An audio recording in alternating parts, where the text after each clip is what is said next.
All right, everybody, I am back with a brand new DC update, and I really wanted to get this up 2 days ago, but I'm kind of glad I waited because there has been some DC information that actually just dropped today that we're going to be looking at, as well as a few things from the last couple of days.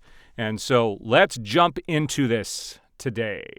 Now, the first thing that was posted shortly after I put up my last video were photos of the Kent farm from Superman. And this says the first images of the Kent farm from Superman. And a lot of people argued about these photos. And I don't have the same arguments that other people had. They said it looks cheap.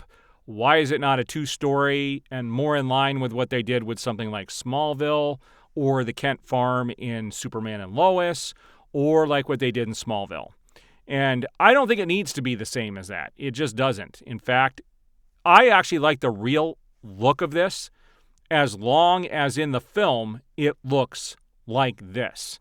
If they start touching this up with a lot of CGI and other things that doesn't make it look the way these photos look, as very real, I really like the real look to it.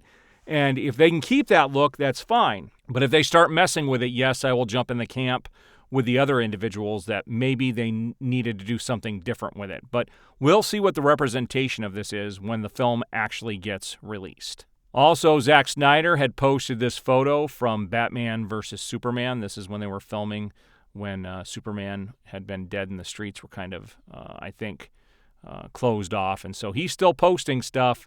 You know, for all those people who say he has moved on, he certainly has not. He is still very much thinking about this almost on a daily basis and still likes this universe. I thought this was interesting. It says, Jokers 2, Lady Gaga confirms her Harley Quinn will go by another name. Apparently, she's going to just be called Lee. My version of Harley Quinn is Lee. In a lot of ways, I think this is going to be a very different Lee for people, and I'm excited for them to see the story we wanted to tell. So they're not sticking to. In fact, in the trailer, it doesn't even look like she's a psychologist. It looks like she just may be there with him. We don't know what the plot of this story is. It does come out in a few months, and they haven't really said much about the film itself. So DC is coming out with a new Watchmen animated film, and they're saying that it is reportedly going to be split up into 2 parts, which would be interesting. I would be interested in checking this out, but I do believe that Zack Snyder's Watchmen is the definitive version of this because it was almost a one-to-one, adaptation of the comic book. And if you really want to watch something that stays true to the comic book, watch that movie. In fact, some critics said it was so close that it didn't do its own thing to differentiate itself. And I'm sorry, sometimes you want things to be very literal, adaptations of the source material.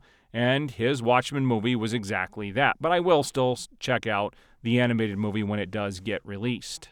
Now, some of this stuff you could take with a grain of salt. This is one of those things because this hasn't been revealed by James Gunn specifically, but it says a Justice League International film is reportedly being developed for James Gunn's new DCU. This would not surprise me, guys, if this is the route he was going to go, because he's all about doing weird, odd characters. And this was my fear from the beginning, that we're not going to get the focus on the core characters that everybody wants to see glorified on the big screen. Instead, we're going to get all these weird, odd characters. And some people love that, but the mainstream audience does not. And so I don't think this is going to do all that well if this is the route they decide to go. So some interesting news about HBO Max, which is just Max at this stage, but they are increasing their prices on their subscribers, and it happened immediately. Now, if you're already a Max subscriber, you'll see this price hike on your next bill, but for new members, they instantly get this. It says, beginning today, and this was from a couple of days ago, the ad-free Max will raise its price from $15.99 to $16.99 per month, so it's going up $1. The annual plan will rise from $149.99 to $169.99. Now, I find it funny that they're only raising it $1 a month, but if you look at the monthly plan, by the time you pay for it, it really doesn't equate because that's $20 more, whereas you'd only be paying $12 more if you do it month to month. You just have to see if it's worth it for you. Still cheaper to go for an entire year plan. Now, the ad-free plan, oh, sorry, that's the ad-free plan. I don't know what I'm talking about. I was thinking the ad plan. That's the ad-free plan, and that is the plan I'm on. The ad-supported one, they're actually going to remain the same here, it looks like. So the ad-supported price remains the same at $9.99 per month or $99.99 a year. So you just have to determine whether commercials are worth it for you or not. But this is a cash cow for them. This is like the main place where Warner Brothers is making money, and they're going to milk it. They're sticking it to the people that are getting them to where they're at, and I don't think this is a good move. Now, I thought this was interesting. This is a good point. You know, there's a lot of movies that are getting theatrical re-releases like Harry Potter, Lord of the Rings, Tenet. So why can't they re-release some of the Zack Snyder, the Snyderverse movies, especially the earlier ones? I think it would be awesome to give the wide audience a chance to go see Zack Snyder's Justice League in theaters, especially where the ticket prices are and the things that are going on. In fact, I'm going to be doing a video here in the next couple of days talking specifically about what's going on with movie ticket sales and how everything is bombing now and what they can do about it. And I already did do a previous video where I talked about how Hollywood could save itself. And I'm going to reiterate some of those points, though, in that video that I do. So you're definitely going to want to check that out when it does get released.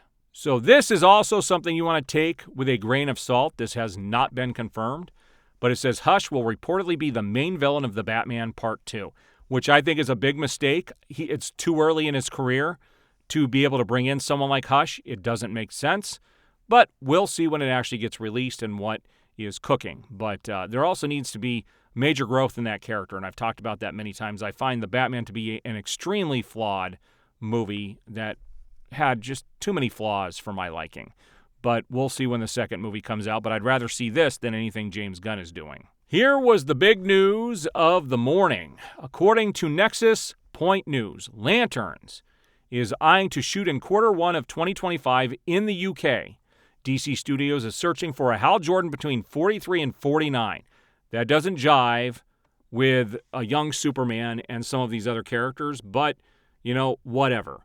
And they're looking for a John Stewart who is much younger at 27 to 35, which leads me to believe they're going to make John Stewart the main focus moving forward.